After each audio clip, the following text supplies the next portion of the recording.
you have to select the bank, you Yes. see. I'm looking It's at a lot. I'm scrolling like It's a this. lot. And that's not all. And that, yeah, of course, that's just the ones that are integrated with the app that I'm using. Yes. So I'm like, wow. So how come there are so many? That might be an opportunity by itself. Yes. And you know, one of the things that help us thrive as a people is where there's competition, because it makes you sit up, makes you think fast, it makes you think quick.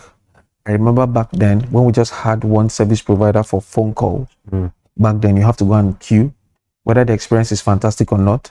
That was the only option you had. Yeah. But when we now had a lot of service providers, I can decide to use this service provider or the other one. And what does that mean? There's competition. Yeah. I'm deliberately looking at the experience I need to deliver to keep you as a customer or win you as a customer. Yeah. So the more we have a lot of them, the more money that moves around, the more return on investment. So it's like a win-win situation for everybody. Yeah. What matters most is the experience I get when I engage your brand.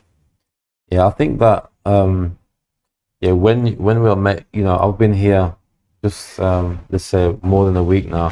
Okay. Every time I make a transaction, you know, you're always a bit, okay, is it going to go through?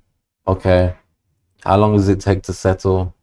Especially because I'm using more international solutions, so it might take a bit longer. Do you see what I mean?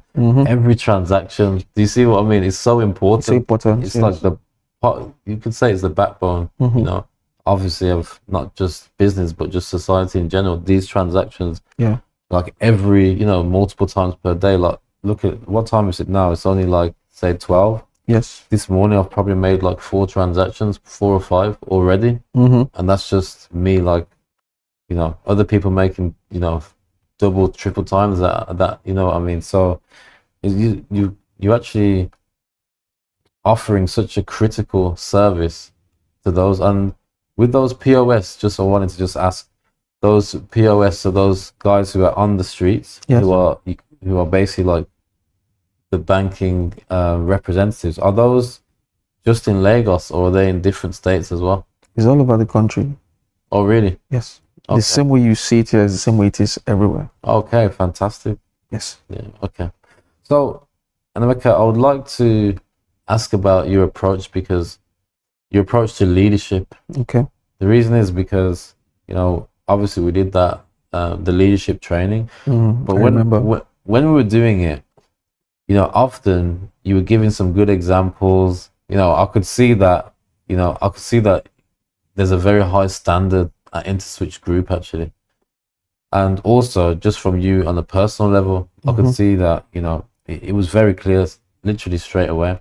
So how do you approach leadership in general? Okay. Excuse me. So for me, I would say it centers around 3 things: clarity, alignment, and empowerment. And because I see leadership to be less of authority and more of creating a safe space or an environment for people to thrive. Because everybody is a leader and you must inspire people to want to lead. So clarity in the sense that things must be clear, right?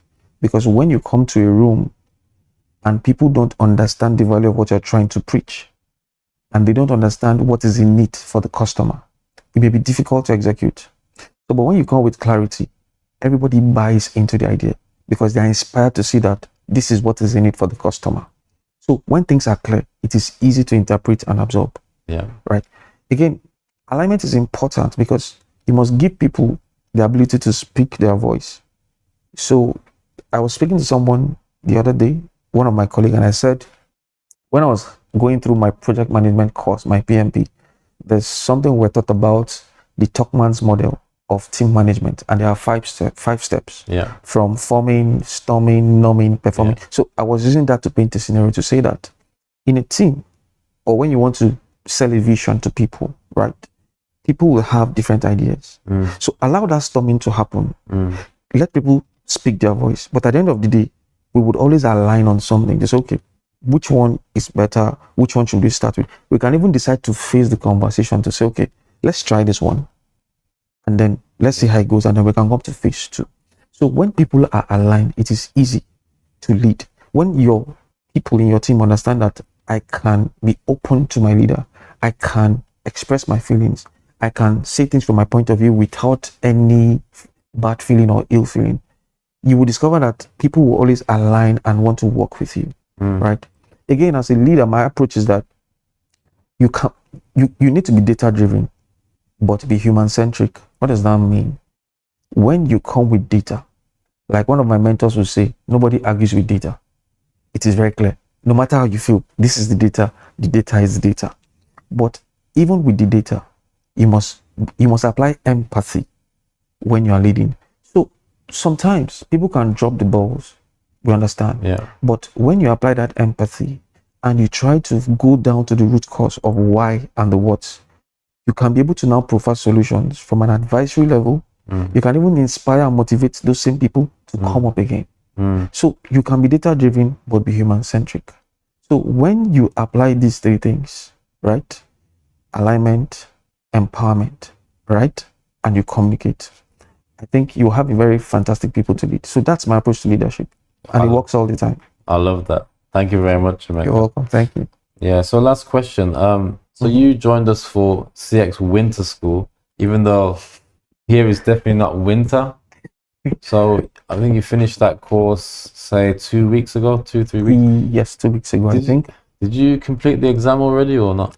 Yes, I did. And I got my certificate. Okay, you did? Yes. Okay, congratulations. Thank you very much. Yes.